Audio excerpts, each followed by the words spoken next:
This one has me so surprised and flabbergasted that they would actually take the time to produce this and release this. I just want to say, this is an awful idea, e.l.f.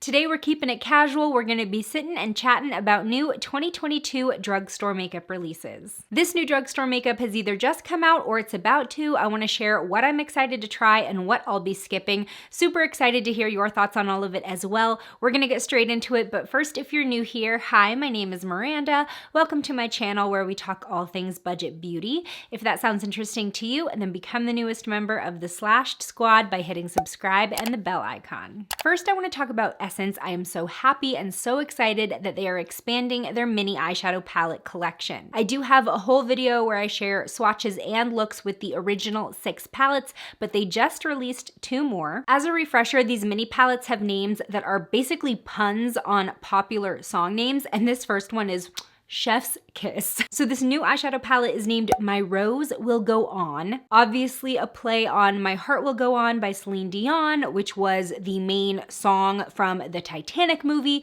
and the main character's name is Rose. Like, this was perfect, thank you. So this is kind of a pinky and rosy toned 6-pan palette. I am so happy that they didn't just throw in like rose golds and a few neutrals and call it a day. This is definitely a palette that I think I'm gonna add to my collection since I have the rest, because it is a little bit different than what I already have. It's not berry toned, it's not super rose gold tone, it's really more of a rosy pink vibe. So really excited about that. I'm a little concerned that we don't have like a darker matte color. I'm not sure how dark this middle upper pink is, if that's going to be enough to, like, you know, create shadow in the outer corner or line with, but I'm willing to take the risk there. And as with the rest of the line, this is only $3.99. Such a good formula too. Now they did release a second new palette in this line, and this one is called Nothing Compares to Nude. So like the song Nothing Compares to You. And this is a very basic neutral palette, and that's probably why I'm not super excited about it. I understand why they want to add it to the collection to just give that option. This one just looks really light and a little too shimmery. Like, I'm pretty sure that middle darker brown, that looks like a shimmer. I just don't see myself really creating anything fun or even along the same lines of a neutral glam look that I would prefer with these shades. So this one, I think I'm gonna skip and go with the Rose palette. And I really hope that, you know, they've gotten all of their nude juju out and they continue to do more color themed palettes, because that's where I really felt this line was filling in the gaps of what we didn't already have at the drugstore. This we already have at the drugstore. We don't need this. Moving along, we have e.l.f., who is releasing so many new hot products that everybody is talking about, namely their new Camo CC Powder. So this is the newest product in their camo complexion line. We have the Camo Concealer, we have the Camo CC Cream, and now we have the Camo CC Powder. Now this is something that I am like 98% sure that I'll pick up and try, but I'm not like super excited for it, or I'm a little bit skeptical. Let me just read you the description. Long wear, buildable formula, medium to full coverage, natural to semi-matte finish, airbrushed, shine free, even complexion, great for all skin types. This sounds so familiar. I feel like this is a really good example of, you know, one drugstore product going really viral, the L'Oreal Infallible powder, and now all of these brands are rushing to put out their own version without necessarily making it different or better. The other thing about these full coverage powders that keep coming out is that, in my experience, as someone who has stuff to cover, I have acne and hyperpigmentation, I feel like I always have to really layer up the powder to actually achieve the full coverage that it says that it can give you, and then it just does not look good. Like with the L'Oreal powder, I can get pretty close to full, but with my stubborn, like really dark acne scars, it will show through. Now, I do want to give them kudos where kudos is due. The shade range for this looks phenomenal. They are starting out with 30 shades. And I mean, that just goes to show you in 2022, there is absolutely no excuse for abysmal shade ranges for complexion products, even at the drugstore. So that I'm really happy about. I think they are setting a standard that everybody needs to rise to meet. Now, also from e.l.f. that was just released, this one has me so surprised and flabbergasted that they would actually take the time to produce this and release this. They've come out with an angled silicone face sponge. Now, looking at this, it reminds me a lot of the original Super Sponge, which I've reviewed here on my channel, and then the dupe of the Super Sponge from Shop Miss A, which I've also reviewed on my channel. And this is basically like a hybrid of a typical squishy makeup sponge and a silicone sponge. I just want to say, this is an awful idea, e.l.f. Let's just nip this in the bud. Sell what you've made and don't make it again. I think we need to stop this type of product in its tracks because it is gimmicky and it just doesn't work. At least of the two that I tried, it's just not a super helpful makeup tool. I feel like this is along the lines of the Sili sponge, or as people like to call it, like the plastic booby cutlet that we all slapped on our faces. It was novel, but it didn't really stick because it wasn't as functional as people were really trying to convince themselves it was, including me. The thing about this type of silicone sponge, and again, I've tried two, in my experience, it only really works well on certain types of foundation or concealer products, and you really need to have smooth, even skin for it to apply the makeup and blend it out nicely, which I don't. So this is $6, which is more than the Shop Miss A version and probably doesn't do much else that's different. So if you really are dying to try this type of product, I will link the Shop Miss A version down below, but I don't recommend it. Now, lastly from e.l.f., though I'm gonna tie in some other new releases in this little section as well, I'm noticing a huge surge of gripping primers at the drugstore. So e.l.f. just released their Power Grip Primer. We also just saw Revlon put out their ColorStay Grip Matte Primer, and then the NYX Plump Right Back Primer Serum is also described as a gripping primer. So this is just something that I'm seeing literally within the first 3 weeks of 2022. I think this is gonna be a big thing.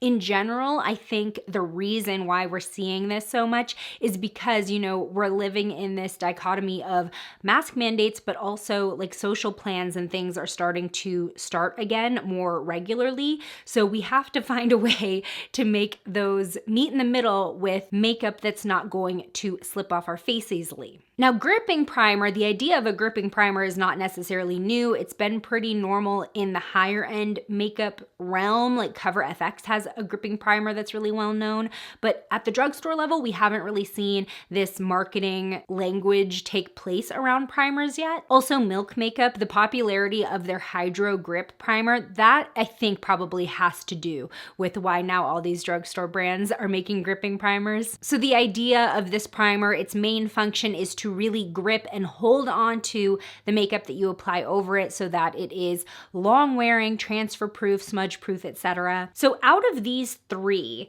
I feel like I would probably try either the e.l.f. or the NYX. Maybe not so much the Revlon, just because I haven't been really using a lot of mattifying products recently. I just find that they're not really playing with my skin very well lately, whether it's from my texture or it makes my fine lines look less fine. So I don't think I really need the matte one, but the e.l.f. Power Grip Primer, that one sounds really nice. It's $10, which is it me or is e.l.f. getting more and more expensive? It's a gel formula, which sounds really refreshing and lightweight. And then as far as the NYX Plump Right Back Primer Serum, again, this sounds like it's a pretty thin product. This one's $17. You know, NYX actually, even worse than e.l.f., NYX prices though, Even their marshmallow release last year, prices were kind of high. So this primer has hyaluronic acid, vitamin E, pro-vitamin B5, magnesium and potassium. I don't really know why my skin needs magnesium and potassium, but the hyaluronic acid and vitamin E sounds nice. Next up, Milani has been hard at work ever since their Color Fetish matte lipsticks in the Nude collection went super viral last year, selling out like everywhere. They have obviously been working on expanding this collection, which I'm so excited for. Now they have the Color Fetish matte, the Flora collection, which is made up of all pinks and reds. So very different from the Nudes collection, but still very wearable shades that are kind of like normal, I guess you could say. They are $8.99 each. Now some of them do look, I don't know, a little close together in color. Like we have Dahlia, which is a deep berry, and then we have Floor, which is a berry, but still looks pretty deep. I think I might just get like one of those. What I'm really most looking forward to trying is Poppy, which is a red. It looks pretty blue-based. A blue-based matte creamy red lipstick. That is like my favorite type of lip to wear and look at. I think it's just so classic. So that's the one that I have my eye on. And if this sells out everywhere, then that's at least gonna be the one that I'm gonna try to hunt down. Ever since I did part 2 of my lipstick declutter, I'm like, oh my God, I cannot wait to fill this drawer again because we are getting so many great bullet lipstick launches lately, mostly from Milani. They're kind of like the leader of the pack in that category right now for sure. Okay, let's talk about Colourpop. Y'all know I love to hate Colourpop. I think they have amazing product quality, but I really just get exhausted with them.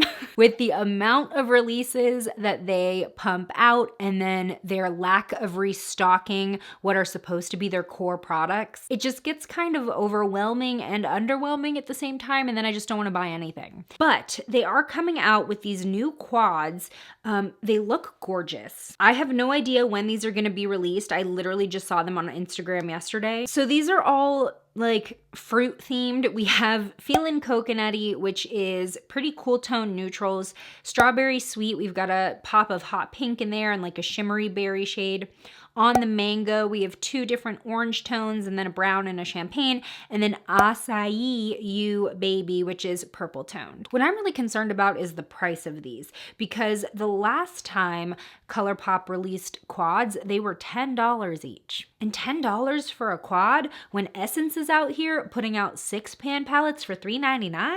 Like what? Colourpop, you're supposed to be like a really budget friendly brand. And I mean, you know, $10 is $10, but like for 4 shades, especially when their own 9 pan palettes are $14. I would much rather pay an extra $4 and get that many more looks out of a color scheme, you know? I don't know. I just don't get where that price came from. Again, I don't know if these are gonna be $10. I'm just saying their previous quads were. And I mean, that's even getting close to like Huda Beauty palette when you break down like the price per shadow. Okay, let's do the math here. Okay, Colourpop would be $2.50 a shadow if priced at $10 for a quad, which like I said, they already have. And Huda palettes are priced at about $3.20 per shade. So it's like, it's close. So that's going to be the deciding factor for me, even though I don't really find myself buying a lot of Colourpop lately. If this is cheap enough, sure, I'll go pick it up. But if it's $10, no. Finally, this one was a little unexpected. Pixi is releasing, or just released, a collab with Hello Kitty. There is makeup and skincare in this collection, and I think this is like the most hyped up Pixi launch ever on social media that I've seen, like from other people. Like other people seem to be really excited about this, more so even than when they collabed with pretty prominent YouTubers. Like when they put out the Rach Loves highlighter palette, I know I raved about that and I thought that that was like the best highlighter ever. But I don't know, I just didn't really hear a lot of people talking. I don't hear a lot of people talking about their makeup as much as their skincare. And so now that I'm seeing like a lot of Instagram accounts talking about this Hello Kitty collab, that just makes me excited for the direction of Pixi makeup and the fact that they were able to land this collab, because Hello Kitty's a pretty big name, even though like every makeup company has probably done a Hello Kitty collab. So they might be a little late to the game, but I'm excited for it either way. I definitely want to get the Eye Effects palette. So this is an eyeshadow palette and it is a very different color story from the other eye palettes that they currently have. It is sort of like this moody, smoky look, which I'm not quite sure how that relates to Hello Kitty. I like that they popped in some purple tones into this. I think that it's really pretty. It's not too neutral. It does look like it is an all shimmer palette. I also like the look of this Chrome Glow palette, which is actually a multi-use palette. You can use this powder formula on your eyes or your cheeks. Obviously, it's more blushy tones, but especially with, you know, Valentine's Day and even just spring coming up, I could totally see myself wearing these pink tones on my eyes as well. So the eyeshadow palette was $22. The Chrome Glow palette is $20. And this palette also has like 4 shades that I could see myself using as a highlighter. They look really beautiful. And if Pixi knows how to do anything, it's highlighter. Now, the makeup fixing mist that they have as part of this collection is definitely just repackaged. Like, that's a product that they normally have. They are the same price at least. And this one has like a huge Hello Kitty cap on the bottle. And then the Anywhere patches, I thought that this was a repeat of their Detoxify eye hydrogel patches because they look exactly the same except in a different shape because they don't necessarily have to go right under your eye. But I took a closer look and the featured ingredients are different in the Anywhere patches versus the Detoxify patches, so slightly different, but I also don't really see why this was included in the Hello Kitty collection. Like, there's not really much about this that's Hello Kitty besides there is a cat silhouette on the jar. So I do feel like in that respect, this collab is like a little half-baked, but I am excited for these products just to try them out. And I'm also excited for what this means for Pixi and the direction they go in terms of releasing more makeup and having their makeup get more recognition for sure. Because the brand really does have some makeup hidden gems, but we've all just focused on their skincare for so long and they have amazing skincare, we forget that they do makeup well too. So out of all of these new drugstore makeup releases, what do you think you'll be picking up? Or is there anything that you want me to try before you do? Let me know in the comments below. Today's shout out goes to this person. I don't think that your username actually says anything, and if it does, I'm sorry, but thank you for being a member of the Slashed Squad. And join me over in this video next where I test out a hair curler that went viral on TikTok. It's heatless, it works overnight, and you gotta see the results. I'll see you over there. Bye!